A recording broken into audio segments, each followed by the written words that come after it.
and weeks and months and years and perhaps even decades go by, we can remember exactly where we were and who we interacted with and what the color of the sky was on that day. Those details are indelibly etched into the hippocampus, into our memories. We can't forget them. Sometimes it's for a good reason. For example, one's wedding day, or the birth of a child. Unfortunately, it's not always the case. As is the case with September 11th, that is a day that is etched into our mind. As many of us can recall, we know exactly where we were on that Tuesday morning. We remember that it was a beautiful day here in the Northeast, and indeed in Gander, Newfoundland, it was a beautiful day, sunny, in the low 70s, and yet that morning our lives changed forever. For the people on those planes, and we're going to be focusing on really two groups here whose fates were intertwined on that day. The passengers on the many planes that were diverted to the Gander airport, and of course the townsfolk of Gander, they had no idea what was going on, especially the former group. People on the planes, remember in those days there's no Wi-Fi on the plane, there's no smartphones.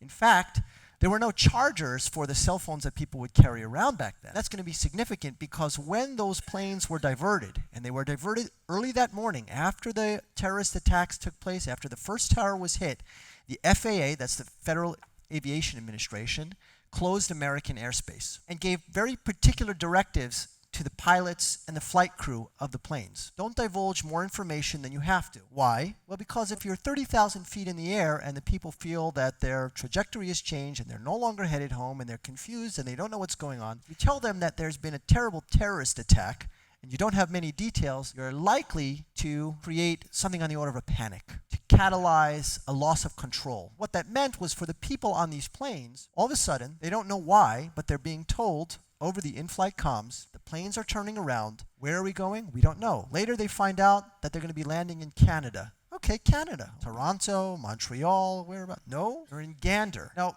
many of the people on those planes that we're going to talk about tonight, because the characters are based on are based on the real life people who were on those planes. And I have to say, perhaps more than any other musical that is based on historical events, Come From Away really preserves so much of the accuracy and the real life details that were recorded in those days, in that week. And so these characters that you're going to see in the Broadway cast are speaking lines that were spoken and recorded by either the characters on the planes or the residents of Gander. They are interacting with the same way that the real-life people whom they are representing interacted. So there's a tremendous degree of accuracy.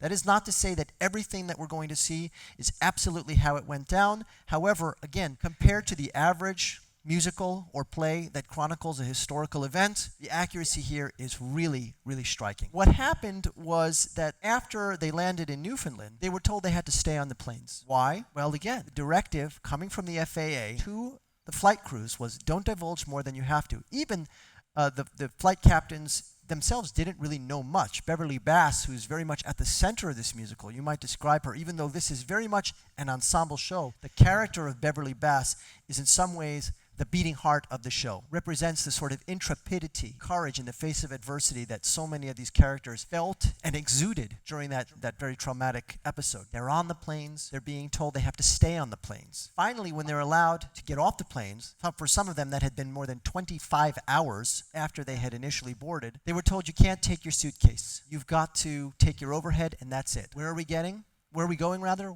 Well, we're getting onto buses. What kind of bus? Coach buses? Greyhound buses? No. What the kids love to call cheese buses. Good old yellow school bus. Now, you would think that this is a recipe for disaster. You've got tired, frightened, let's face it, confused, and probably to some degree angry people wanting answers, desperate to contact their loved ones, wanting information, and you've got them landing in a very small rural area in the middle of the forest, on an island in the middle of the North Atlantic. And one might think that this combustible combo could have led to bitterness or acrimony or any kind of tumult and fighting. And the wonderful thing about this story is the opposite is true. Come From Away has been described as, for Broadway, one of the most enduring, powerful, and uplifting testaments to the power of the human spirit, to the capacity of human beings to do good deeds, and often to do good deeds with no promise of any reward or incentive or anything like that, but to do good deeds for no other reason than a desire to help their fellow human being. That's really at the core of the show. So let me talk a little bit about the genesis of the show, then I'm going to go to the keyboard and I'll talk about the music,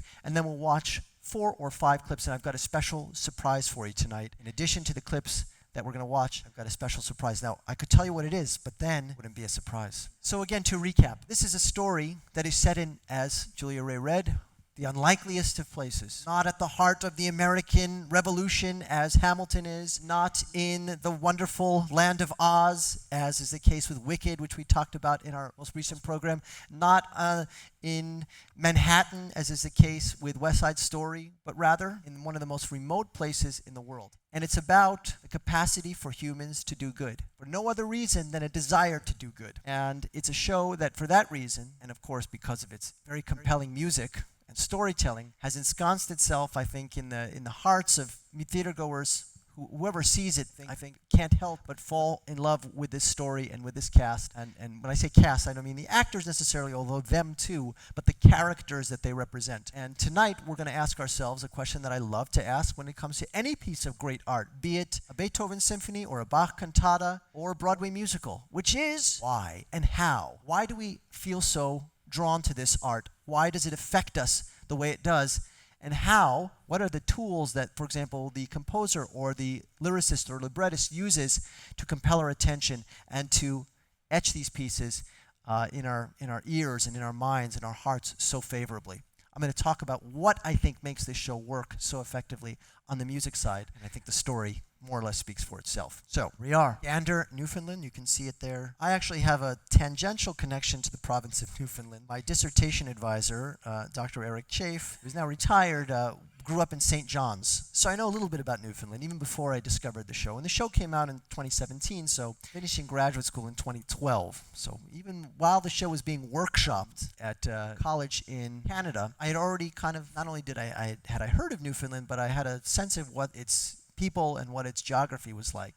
As you can imagine, being a remote place in a rather inhospitable part of the world, most of the people who live in Newfoundland and Labrador live in Newfoundland. If we zoom out, you can see that this is all one province, Newfoundland and Labrador. People who come from Newfoundland are called Newfoundlanders, makes sense. And people who come from Labrador are Labradorians. Sounds like it could be from the world of Oz, but that's a real word. That would be the demonym for those who like to keep track of that sort of stuff. As you go further into the interior, very few people live here. In fact, most of the people who live in Newfoundland, of the people who live in this province, I think something like 90% live in Newfoundland, so there are very few people who live in Labrador. And of the people who live in Newfoundland, over half of them live in this area down here. This is what's called the Avalon Peninsula. So you're talking about a place already with a very low population and population density, and even within that lowly or sparsely populated area, most of these people are living on the coast. You can see here there's not much in the interior, as Captain Beverly Bass would later remark. You look down and all you see are trees. Not much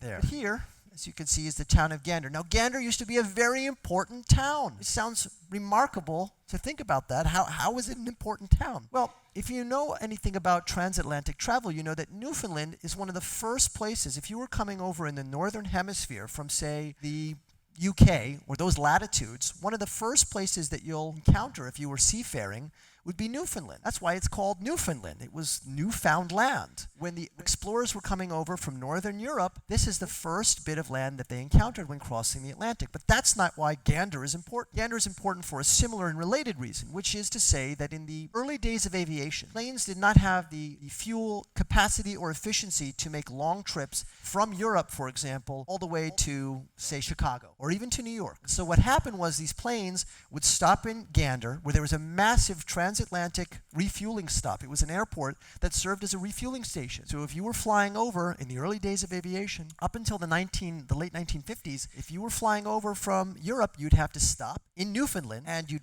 plane would refuel, and then you continue on your way. And if we zoom all the way out, we can really feel just how close, or rather how far, Newfoundland is from, say, where we are down here. Do you see this? So if we're somewhere in here, Newfoundland is all the way there. So there's a time zone change, actually a couple of time zone changes. And again, if you're coming over from Europe, you can see how this would make for a convenient refueling station. At the time of the September 11th attacks, Gander had a population of approximately 8,000. Those estimates vary. You'll see different numbers. I've seen estimates as low as 7,000, some as high as 9,000. General number is close to 8,000. And of the many planes that were diverted to Canada, there were 38 planes diverted to Gander. Many of those planes were 777s, 747s, big planes with hundreds of passengers. Doing the math, 38 planes times, say, between 200 and 300 passengers gives you something like 7,000 people landing in a town of 8,000. So the town's population more or less doubled that Tuesday. Now we're starting to see how the unlikelihood of just how powerful and uplifting and positive the outcome of this chain of events was in terms of the intertwining of the fates of those passengers and the townsfolk of Gander. It just makes it all the more remarkable when you consider the numbers. The numbers were so stacked towards chaos and bedlam, and yet, again, the opposite is true. I'm sure there was a certain degree of chaos, but it was the chaos of people coming together to help one another. The show was conceived by a guy named Michael Rubinoff, who's a lawyer and an administrator at a college in Ontario. I have to point out his title at the time. I think he held the position of Associate Dean of Arts and Sciences. I can't help but chuckle because one of my favorite people at CT State is the Associate Dean of Arts and Sciences. So I'm waiting for him to send me a libretto, and I'll set it to music. He conceived the idea of the show and passed it off to a duo team of Irene Sankoff and David Hine. And they traveled to Gander, and they started interviewing the people who had been involved in the events that are described in the musical, and they start putting the libretto together and composing the music. The rest, as they say, is history. 2017 comes along, the show premieres, is very well received, although once more we encounter a scenario where, despite very favorable critical review, the show did not do well at the Tony Awards. You can probably guess why if you look at the lineup. It only won one Tony, and that was Christopher Ashley won Tony for Best Director. But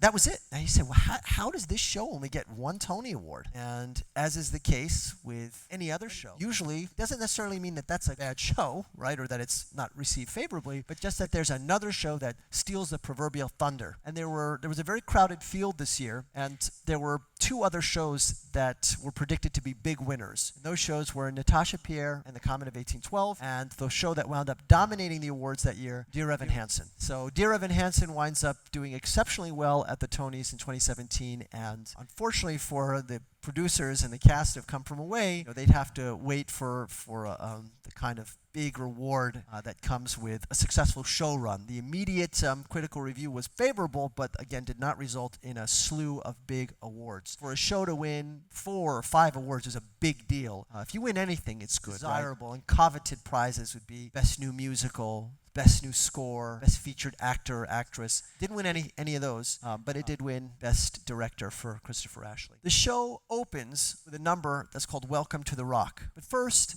let's talk about the title of the show, Come From Away. On the surface, we may say, well, that's, it makes sense, right? These people came from away. But actually, the term come from away, almost as a single word term, if you were to hyphenate it, is what Newfoundlanders call tourists and people who are not from their neck of the woods. They call them come-from-aways. So that's, if you're wondering where does the name of the show come from, it is a name used to describe visitors to Newfoundland. And the opening number is great. It really captures so much of the mounting, let's call it anxiety, that I think so many of us remember from that morning. Do you remember the first sort of hushed whisper? Someone said, oh my gosh, there was a terrorist attack. The World Trade Center was hit. At the time, I was a high school junior. I was 17 at the time. And I remember, or I would have been a senior then. And I remember I was taking a BC calculus class in a trailer, because I grew up in Queens, and we didn't have enough classrooms, so I was in a trailer on a handball court in Flushing, Queens. This is a true story. Actually, the fact that I'm from New York is somewhat significant here, because when a lot of the cast members were reading the libretto, apparently their reaction, again, many of them were living in New York, and they say, well, New Yorkers would never do this. Is this true? Did these people really act like this? They were this generous and this open-handed and this welcoming? It's true, and I'll share some of those stories. But we remember those initial moments, and we didn't have smartphones, and you couldn't just go on a news site and see pictures. It was a lot of hearsay and gossip and Rashomon, and the story was getting distorted. And the opening number does a great job in conveying this. We start by being introduced to the Newfoundlanders. We don't meet the passengers until a later number. So the first number features the Newfoundlanders. And I want to take this opportunity to say that when you watch this show, and many of you have seen it, you know that most of the actors are double or even triple cast, which means that in different scenes they might play various characters. So you might have, for example, someone who plays a Newfoundlander in one scene, and then there'll be a passenger in another, right? Or maybe they're a different Newfoundlander in a different scene. So the first scene opens, and we've got our Newfoundlanders, and it starts with a kind of a narration from the mayor. And the mayor says, it's a remote island in the middle of the North Atlantic, grueling and inhospitable place, but this is who we are. And interspersed, as they're singing about who they are, their identity as being from this, again, up until this moment in time, a seemingly insignificant blip on the radar, they're singing about how inhospitable the place is. There's a great cheeky line, fish and chips and shipwrecks. This is Newfoundland. Fish and chips and shipwrecks. Try saying that. And when they're saying it, there's the singing is interspersed with what we call vamps. Moments where the pit dies down in volume, and it's just accompanimental underscoring while we hear from the characters. So who are some of these characters? Well, many of them are just regular people going about their ordinary, everyday lives. There's a reporter, it's her first day on the job. There's someone who works for the animal shelter. There's teachers. There's Constable Oz, whose last name is Fudge. That's his real name. The two cops there, two active cops were responsible for the town. They had something like 15 taxis in the entire town. You can think of something very, very remote, provincial, and out of the way and small. And all of a sudden, there's a line where one of the characters says to Oz, the constable, turn on your radio. And the real life Oz remembers that line. He says, turn on my radio, like my police radio is on. And she goes, no, turn on your radio. In other words, turn on the news. It's a remarkable opening number. It's called Welcome to the Rock. We'll listen to it, and then I'll show you some cool things at the piano. And this is, if you're wondering, if you want to watch high-quality productions featuring the Broadway cast, there's a few ways you can do it, and we're going to look at 2 or 3 of them tonight. One is the Tonys. At the Tonys, the big hot shows will usually present at least one number from the show, and again, that's to entice people. Go see it if they haven't seen it. Hey, here's a little snippet, now go see it. The other place that you might see it, the other event where you might see productions or snippets of Broadway productions, well, it's coming up next week, the Thanksgiving Day Parade, right? For those of you who watch the Thanksgiving Day Parade, you know that Broadway is often featured, and again, the idea is for those who maybe the show isn't on your radar, or perhaps you are on the fence, you get a little, high-quality, well-produced fragment of it. And then the last, obvious place that you might look, something like, Good Morning America. Some of the morning shows will feature the cast will come on and do a medley or something like that. And we're going to watch clips from a couple of these recordings. All right, so here it is from the Tony Awards in 2017. We remember Come From Away did not do especially well, mostly lost out to dear Evan Hansen and Natasha Pierre. Here is the opening number, Welcome to the Rock.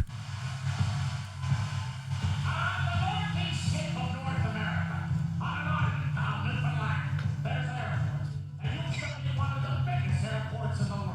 And next to it is a town called Gander. Everybody knows everybody. And everybody in this room has a story about how it started that day. Welcome to the rock if you come from the way. Exactly understandable to half of what we say. We know that's an island, but an island makes a man.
opening number. Actually, a few things about the casting here, which I think is significant, because it's unconventional, certainly, in Broadway, which is that what you're seeing here are actors who look like normal people. They're not acrobats and bodybuilders and models. These are ordinary people. So this is a kind of an unusual show in the way it's presented. You could see that there is blocking and choreography of a sort, and I put that in scare quotes. But this is a kind of show that I think will be a very powerful show in community theater, because it's really not, you don't need extensive costuming and expensive period sets to do it. It can be told very simply. The story really speaks for itself. You don't need a lot in the way of special projections and any kind of extensive carpentry and things like that to build a set. This is a show for me as a community theater director, music director. It's an interesting show because there's a lot of fertile ground, I think, for community theater. Some of the lines there are direct lines that were spoken and recorded during the events of that day. The resilience of the people who live there is really emphasized, right? They say, "Welcome to the land where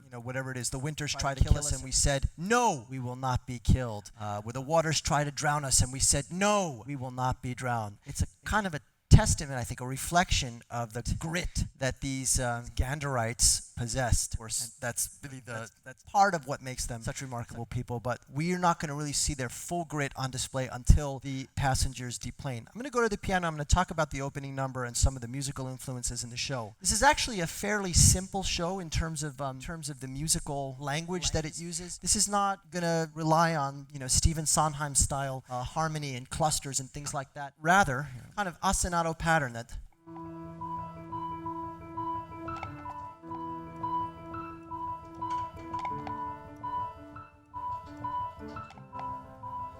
See how it's kind of circling around here? What that does is it's what we call an ostinato pattern.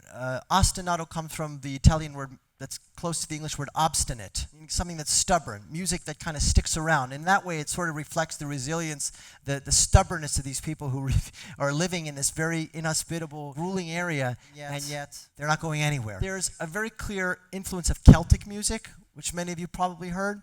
Actually, ethnically, the population of Newfoundland as a whole, something like 40% of them trace their heritage to Ireland. And if you listen to the accent, yes, it's a Canadian accent, but if you listen to it, there's a bit of the Irish in it too. There's a bit of that, almost that what sounds like a brogue. And some of the actors really practiced it and really worked on it. And when they went to Gander to meet the actual townsfolk whom they were portraying, they received many accolades for how they imitated them. In fact, Oz, the real-life Constable Oz, said, there's an interview he gave, and he said, and anybody ever tries to do a Newfoundland accent, and I just make fun of them. But you guys are really good. Welcome to the rock. If you come from away, you probably understand what happened. But say no man's an island, but an island makes a man. Especially when from one bop, beep, bop, beam, bop, bum. It's very, very simple harmonically. It's not trying to be overly complicated and saturated with polychords and dense, intricate harmony. It's a musical that really lets the actors tell the story just by sharing it. Doesn't need an elaborate, intricate style. You'll notice there's an element of exegetic music here. What that means is that when we listen to a musical or we watch a movie or we watch a TV show and we hear music, we, the audience, are aware that there's music, but the actors are not necessarily aware of it, right? It might be that maybe an actor puts on a radio or they're in the car and they're listening to music. And therefore, they're aware that there's music playing. But most of the time, we suspend our disbelief that these actors are singing because we just think, well, it's a musical. But what you'll notice about this, which is unusual, is in many scenes, there are actors on stage, musicians with instruments. And you'll see a special Irish hand drum called the bodhrán. There's mandolin, right, which you saw at the end of the scene there. There's violin. So there's a strong Celtic influence. A lot of this music is very simplistic, harmonic. It doesn't need to be complex. Again, the story doesn't require it, and the musical language here it's powerful on its own. Maybe the highlight for many is the part when they sing "We Are Here," and you just get this big, widespread disparity in register. Right, the low orchestra is here, and the high is here, and you get this.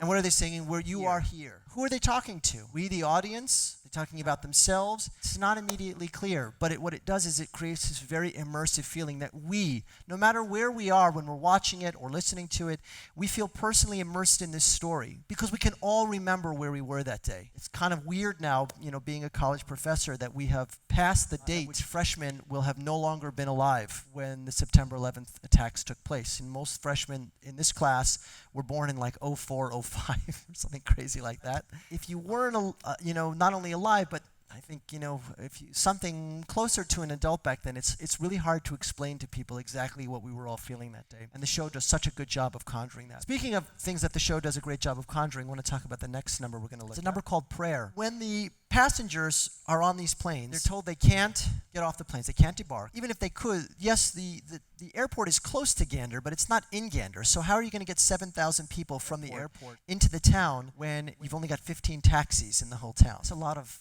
taxi rides. One of the funny things that transpired was that the buses, there was a union of bus drivers, and they were on strike that morning. So when the attacks, what was unfolding was revealed to them, the union bosses met with the town administrators, and they said, okay, well, we will suspend the strike right now. That's, maybe the first move that was made by the townsfolk that was indicative of where the story's going. The townsfolk get off. Many of them had been on the planes for a very long time. Very few of them knew what was going on. Very few of them had been able to contact their loved ones. One thing that they did do, which is captured in the show, is that they went to town on the alcohol stashes on the planes, with the full consent of the airplane staff.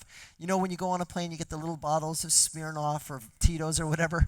So they're all on these planes. They're hungry, they're tired, and they're just drinking airline liquor. True story, and it's captured in the musical. And it adds. There's wonderful moments of levity in the show, which it's not a sad show, right? I mean, it might make you cry, but it's not a sad show. They get off in the dark. It's that night, and they're bussed into town. And when they get there, they realize that the townsfolk have been preparing all day. They get, for example, to the Gander Academy, the school, where they're in the gym and they're setting up. They're making every kind of goulash you can imagine. They've got moose pie. This is a real thing. If you're in Canada, in your woods in Canada, are you surprised that there's moose pie? There's a whole lot of cod. That shouldn't surprise us either, right? There's a funny story that there's two characters named Kevin. They're a couple in the show. And one of the real life Kevins in an interview said, we were on vacation in the south of France and we ate better Gander than we did over there because the townsfolk had been cooking and those stoves were working around the clock to keep these people fed. Cots are brought in, sleeping bags.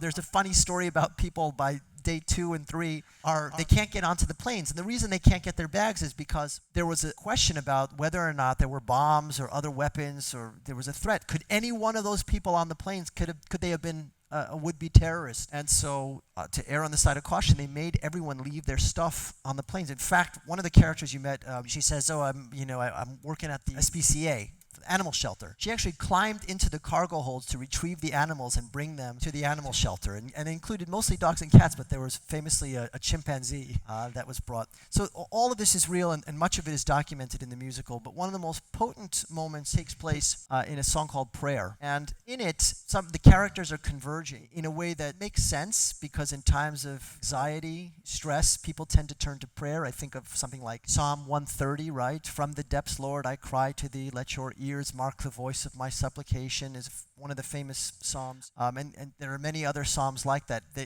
illustrate how people turn to God or turn to something on the order of a deity, right?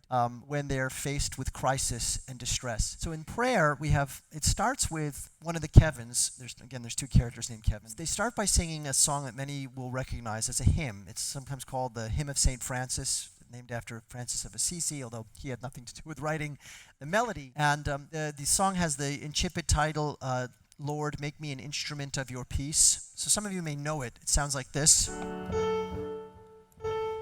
Now we're here. How many of you know this? Make me a channel of your peace. Where there is hatred, let me bring you love. There is injury, your pardon, Lord. And where there's doubt, true faith in you. So the song starts with a recognizable melody. Again, this is absolutely rooted in real-life events that took place there. Real-life person upon whom the character of Kevin is based said in an interview he didn't know why this tune came from, and he hadn't been to church in decades, and he hadn't thought about it, and then he just finds himself singing this melody. What's really cool is as the tune progresses, he's joined by a character named Hannah, who also has a very tragic story in this musical. She has a son who's a firefighter in New York, and she get in touch with him. Of course, we know what happened to so many of those brave firefighters who went into the towers, and that in fact is the fate of her son in the story. And all of a sudden, a rabbi starts singing, and he takes over the music kind of very naturally, very smoothly.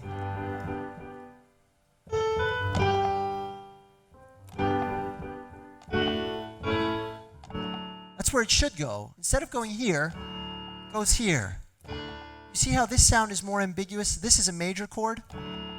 This is without the third. And he starts to sing, O se shalom bimromav, uyase shalom aleinu, ve'al kol Yisrael, ve'imru, amen. Very famous Hebrew melody, Oseh Shalom Bimromav. He who makes peace in his heavens may make peace for us and all Israel. Let us say amen. A very ancient text and a very old liturgical melody. And it's woven very smoothly into the song. Eventually, the tapestry continues to expand. It becomes more and more intricate. And we've got not only Make Me a Channel of Your Peace and Oseh Shalom Bimromav, but also a song which features chanting from the Upanishads, representing a number of Hindu passengers who would come to pray. And space is at a premium, right? And there's not a lot of synagogues and Hindu temples in Gander, Newfoundland. And so they're all crowding together in their own languages and with their own traditions and melodies and customs and praying together. And in a way, it is this sort of microcosmic distillation, a representation of everything that happened that week. Let's listen to Prayer, which takes place towards the middle of the show. This is from the West End production. It came to the West End in, I think, 2019, so 2 years after the Broadway premiere. Around the globe, going back and forth for phones, or showers, grabbing something from Shoppers, getting a coffee at a gas station on the main drag, when suddenly the entire place, the people outside are standing still. I look up at the TVs and realize it's a national moment of silence in America. And these Newfoundlanders, these people from another country, they maintain that moment of silence. I don't know if that had happened back home. At a busy gas station on the main drag. It happened here. View the Washington Church, and when we get there, I'll light a candle from the sun. Can I do too?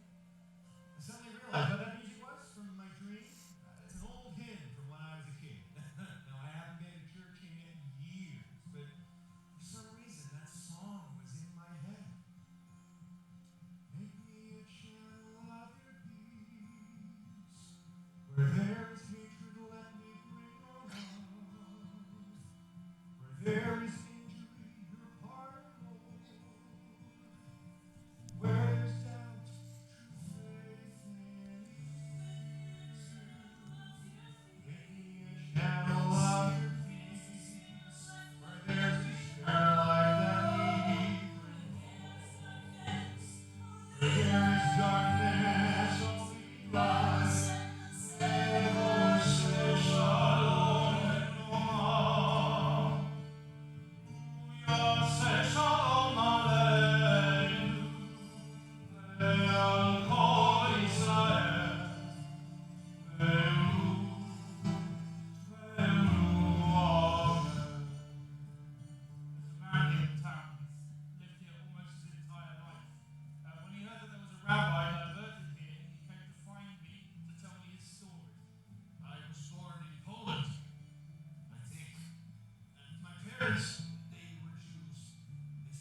another powerful number from the show that really captures so much of what this show is about, which is to say, overwhelming outpouring of love, respect, and a proverbial red carpet extended to the more than 7,000 passengers who found themselves in a strange land surrounded by strange people. And they were really confused by the magnanimity of their hosts. Some of them, especially the New Yorkers, when they got off the plane and they went into this gymnasium where they were being fed, they kept asking, how much is it? There's a story that one of the Kevins told where they said, well, we weren't worried because, here we are, we're a gay couple, and we don't know how people are going to feel about that here. Nobody, the only question anyone asked was, can we get you an extra blanket? They went one day, on day 3, on the Thursday, they decided they had to go to Walmart because they couldn't get their clothes. They were going to go buy clothes at Walmart. Even in Gander, there's a Walmart. And as they're walking on this road towards Walmart, cars are stopping, and the Ganderites are saying, oh, can I give you a ride? And they're looking,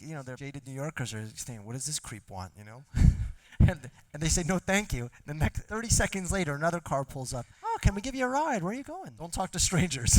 Go away. And then they realized after the third car pulled up, 30 seconds later, that if they kept walking, it would take them a full day to get there because they'd have to pause every 30 seconds to decline a ride. And so when they got in a car and they go to the Walmart and the guy drops them off and he says, I'll wait for you. You can get whatever you want and I'll take you back. And they said, can we pay you at least? I go, pay me? For what? And they were really thunderstruck at the outpouring of generosity. All right. We've talked about some of the residents of Gander. We talked about some of the passengers, but now we're going to talk about the character that I referred to as sort of the leader, not only the passengers, but also I think someone who emerges as a leader, the kind of leader that represents the torch-bearing, intrepid soul that is there holding the light aloft for others in a troubled time. And that was Captain Beverly Bass. The role was originated by an actor named Jen Colella, and so we're going to see her sing a little bit later on when we talk about the song that's called 38 Planes Reprise / Somewhere in the Middle of Nowhere. But first we're going to look at her big number, which comes towards the end of the show. It's called Me in the Sky. A few details about Jen Colella, about Jen Colella's character here. Jen Colella and Beverly Bass, the real-life captain whom she portrays, have grown very close in real life. I think Beverly Bass has attended something like 75 performances of Come From Away, and it was a while ago when I read that statistic, so it might be even higher now. She gave a lot of input on not only what happened, but also how her character, how she wanted the character to be portrayed, and what she thought was accurate and to the point, and not embellished or ornamented or made up whole cloth. And she really is a remarkable person, Beverly Bass. She was the captain of an American Airlines 777, so it's a huge, massive plane. She had been one of the first female pilots for American Airlines who was certified to fly jumbo planes. And she was one of the many characters involved in this story, but her story is particularly touching because as a woman, 2001, we have to remember, female pilots, even in 2001, that was a fairly rare thing, very lopsided number. So one might think that she may have felt intense scrutiny or otherwise been undermined or challenged, and the opposite is true. People were really looking to her and have later described her as a pillar of strength and comfort and support. And as for her, the song that she sings towards the end of the show, which is called Me in the Sky, is really moving because the first half of the song is all about how she became a pilot, how she was always drawn to planes and always fantasized about being in the sky and flying, and how she took whatever job she can get, including flying for flying corpses out of a morgue, because bodies need to be moved sometimes. Someone's got to do the flying, like driving a flying hearse, I guess. And that she dealt with a lot of misogyny and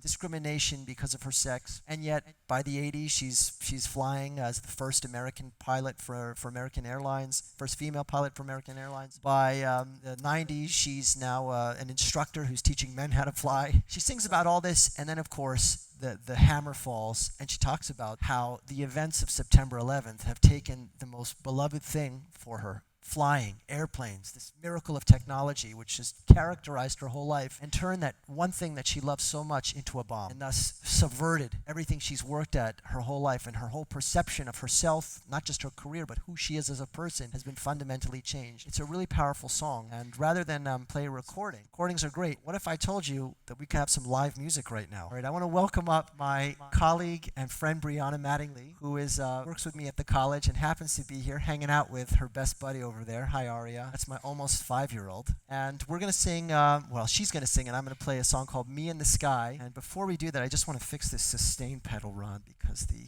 pedal is not... All right, here's Me in the Sky from towards the end of the show, sung by the character Beverly Bass, originated by Jen Colella, here sung by Brianna Manning. My parents must have thought they had a crazy kid, 'cause I was one of those kids who always knew what I wanted. They took me down to the airport to see all the planes depart, and watching them fly, something inside of me was starting. I was 8 when I told them that I'd be a pilot. But I was too young and too short, and there were no female captains. And my dad said, be patient, he said, just see what happens. But I took my first lesson, came down from the sky, and told my father I'd fly for the rest of my life. Then I got my first job, flying for a mortician in a tiny bonanza, just a corpse and me. $5 an hour for flying dead bodies. I had to climb over their faces just to get to my seat. Then suddenly the wheels lift off, the ground is falling backwards. I am suddenly alive. Suddenly I'm in the cockpit. Suddenly everything's changed. Suddenly I'm not too young or too short, and the passengers in the back don't complain. Suddenly I'm flying company charters. Suddenly everything's high. Suddenly there's nothing in between me and the sky.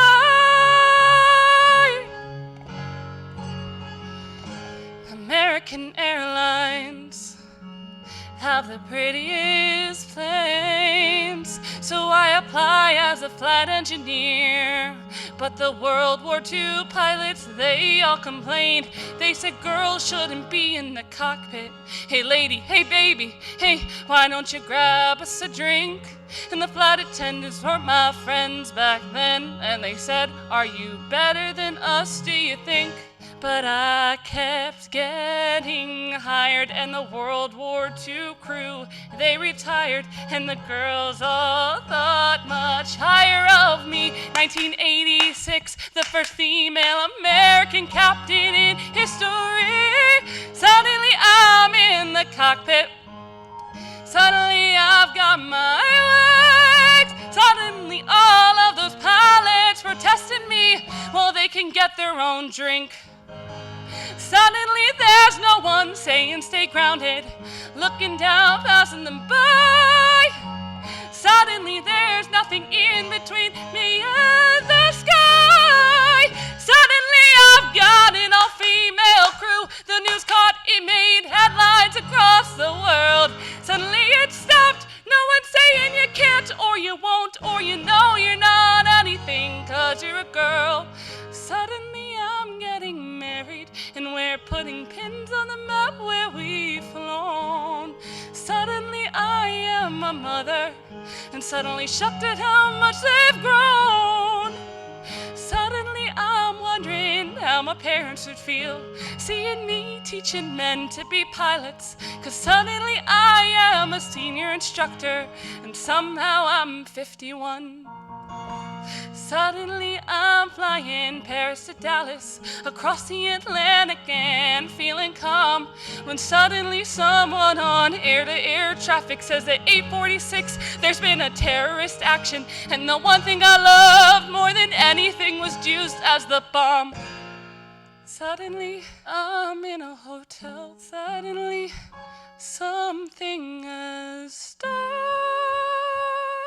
Suddenly, there's something in between me and the sky.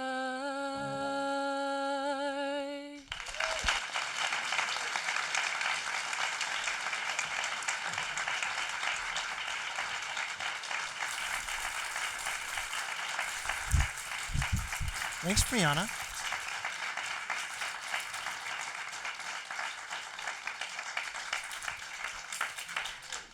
There are so many beautiful stories that come out of this amazing saga, this chapter in people's lives. But I think one thing that should be emphasized is just how much it stuck with them, just how indelible of an imprint their short sojourn in Gander, Newfoundland left on the passengers. And one of the consequences of their stay was that they forged, even though they were only there for a handful of days, they forged these really deep bonds with the residents. Many of them still correspond today, in fact. And of course, the cast members who learned these roles had to get to know the characters they were portraying. There are beautiful videos, you can watch them on YouTube, where they went over to Newfoundland, to Gander, and they gave a performance of Come From Away, two of them actually. And you're wondering, where the heck are they going to give, what theater do they have to do a Broadway show in Gander, Newfoundland? They did it at a hockey rink. Like how Canada does it get, right? Let's do the show in a hockey rink. They turned it into a stage, and they presented it to them, and you could just feel the emotion when the actors meet the characters they portray. They just start spontaneously crying without actually, that there's a great video that captures the original cast going into the Gander Academy Gymnasium, and you see them just break down. They're just, it's waterworks, and you realize why. The real-life passengers also felt a profound attachment to the residents of Gander and to this place that had absorbed them, such warmth and such alacrity. Think about what it would mean to accommodate the entire population once over of your town, and yet they didn't miss a beat. There was no fights, there was no acrimony, there was no nastiness or theft or opportunistic behavior of any sort. It's just really a story that, again, left many incredulous. One of the most beautiful parts is captured in the last song we're going to look at tonight, which is that when the passengers are finally given the green light to depart, they get back on their plane, and Captain Bass announces to them that we're getting rid of seats and tray tables in their upright, right, and locked position. We're going home. You could feel this palpable sense of euphoria in the cast, but there's also a bittersweetness. And at one point, early in the song, one of the characters says, hey, let's do something for these people that did so much for us. And he says, I'm going to pass the hat around. Well, pass the hat means let's take up a collection for them. And they did. And there were several significant sums that were later donated to the town of Gander. For example, scholarships for high school students. They built a whole new computer lab for the high school there. And that's just the tip of the iceberg. As I mentioned, many of these people still correspond. And so much of that warmth and so much of the depth of the bonds that were formed in those days is captured in this song, which is called Somewhere in the Middle of Nowhere. See, by the way, in the staging here, just how Spartan the stage crafting is here. You don't need much. They're able to really convincingly depict the interior of a 747 or a 777 just using some seats and some creative staging. Again, this is a song that is, as most of the songs in this show are, it is a big ensemble number. The song we just listened to Brianna sing is really the exception to the rule. Most of the songs are big ensemble numbers, but this one, Just Like Me in the Sky, this one is very much Captain Bass's song, and away we go.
last line in this song is a reference to the fact that throughout the whole saga, Captain Bass's husband, Tom, has been trying to get in touch with her. They didn't actually speak until late in the afternoon on that Tuesday, where she had borrowed a cell phone from a first-class passenger who had about 30 seconds of battery left, and she finally got in touch with him.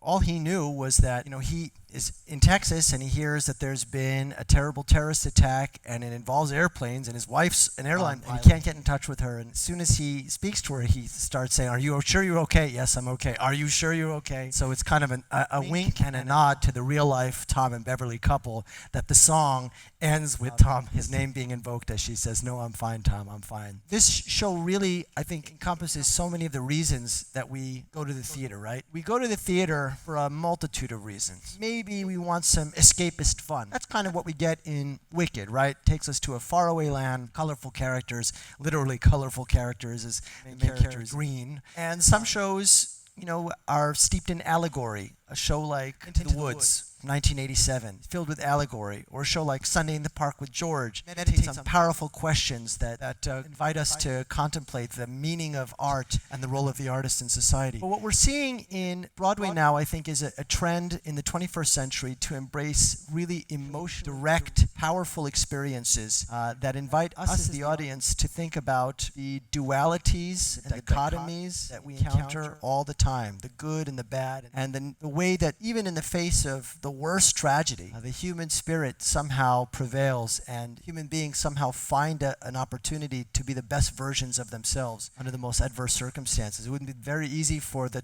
townfolk of Gander to seize an opportunity to pocket some extra coin, right, or to closed their doors, and they did the opposite, much to the incredulity of some of those passengers that we talked about, who simply couldn't fathom such magnanimity, such open-handed generosity of spirit and material generosity. We as an audience can really appreciate what that means, because it inspires us, right? And I think when we go to the theater, we go for a host of reasons. Sometimes I think inspiration is a big part of that. And this is a show that, it doesn't mean you necessarily are going to go. You certainly could. I'm sure they'd welcome any come-from-aways that choose to visit. The town, by the way, if you're wondering, has become something on the order of, I wouldn't say a shrine, but there are people who travel there since the show premiered especially, to sort of see where it all went down and what happened and what took place and where it took place, because these places are described so vividly in the libretto. But ultimately, this is one of those shows that I think will endure for a very long time. Timeless message, as audiences are going to continue to skew younger, right? Like, that's just what's going to happen. Eventually, the majority of people who see the show in 30 years are going to be people maybe who weren't alive at the time of 9/11. This will be a really great way, I think, to teach the history of that day. And I'm already noticing this with students who are 18 or 20 years old now, who weren't alive back then, and they have a fuzzy idea because they learned about it in school and maybe their parents told them about it. But this show really brings them much closer to the events of that day than anything that you could learn in a classroom, perhaps, or hear from a secondhand source. So for that reason alone, I think this is going to be a very potent teaching tool and a very enduring show, and I'm glad that we had a chance to talk about it tonight. So thank you, Julia Ray, and thank you to everyone here for coming out and joining me for an investigation of Come From Away. I hope you enjoyed this program.